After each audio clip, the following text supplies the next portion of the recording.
glove is one of the only gloves on the market that offer affordability, durability, and breathability. And at the same time, it helps solve the problem of excess tire waste in landfills.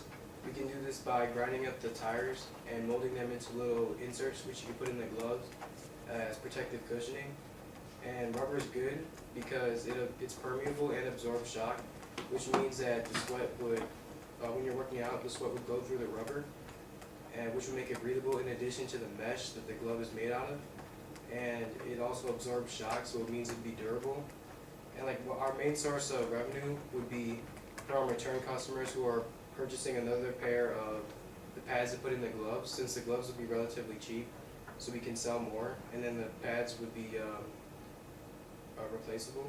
And then the current industry is about like $10 billion, which was estimated in like 2004 with the 3.5% growing rate.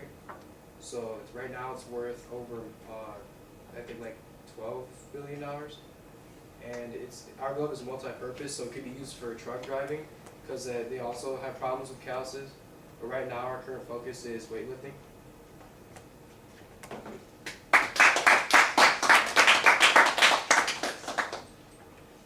Are you a weightlifter? Yeah. You use gloves? No. How come?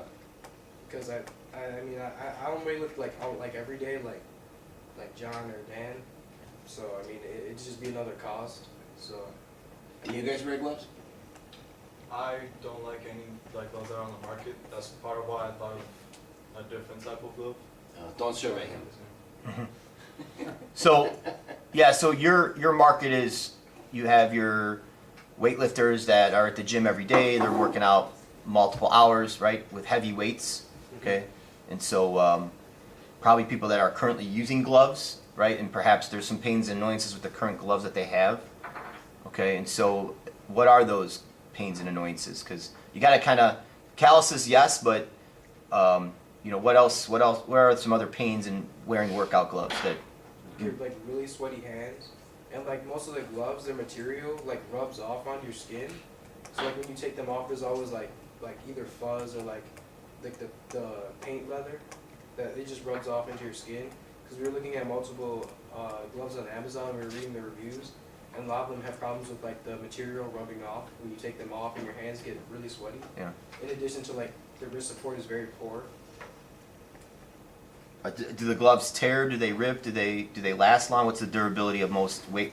When you talk to weightlifters, what's the life expectancy of a pair of gloves?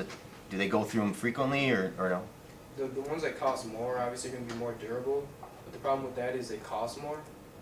And then most of those, the ones that are durable, they're really bulky, which means like they're really like your hands get really sweaty.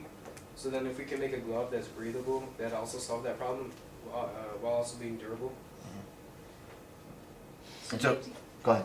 Do you have to keep buying the gloves? Like you said something about there's a replaceable piece No. to the glove. So Yeah, is it? that's the actual like insert, like the tire, the Palm tire pad? rubber. Yeah, it'd Right. be kind of like that, but like around like the callus area where you get calluses from weightlifting. So it'd be like a little pouch you could just slip it in. So you'd make the glove with the insert, and then Yeah. you're gonna also sell the insert separately, Yeah. replaceable. Mhm. So it's a workout glove with padded inserts that are replaceable, essentially. Okay. So, you know, there's about 5 or 6 pain points that you've kind of talked about, right? And so your challenge is going to be when we go out and do your problem interviewing, well, first you'll have to identify specifically which early adopter, right? So, you know, is it truck drivers? Is it weightlifters? What type of weightlifter, right? And then, you know, is that a large enough market size, right? Or is it more of a niche product, which is fine.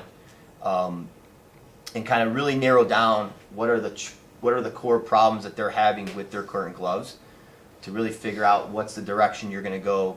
You know, is it wrist support?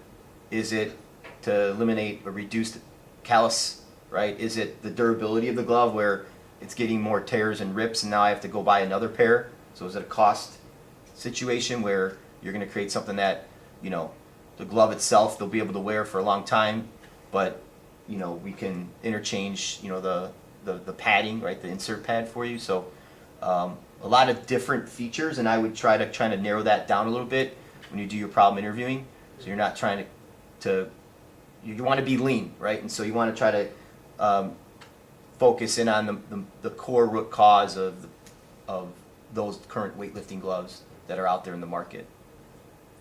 One thing that you did here that I really like is the fact that you have the replaceable part, because it's another revenue stream.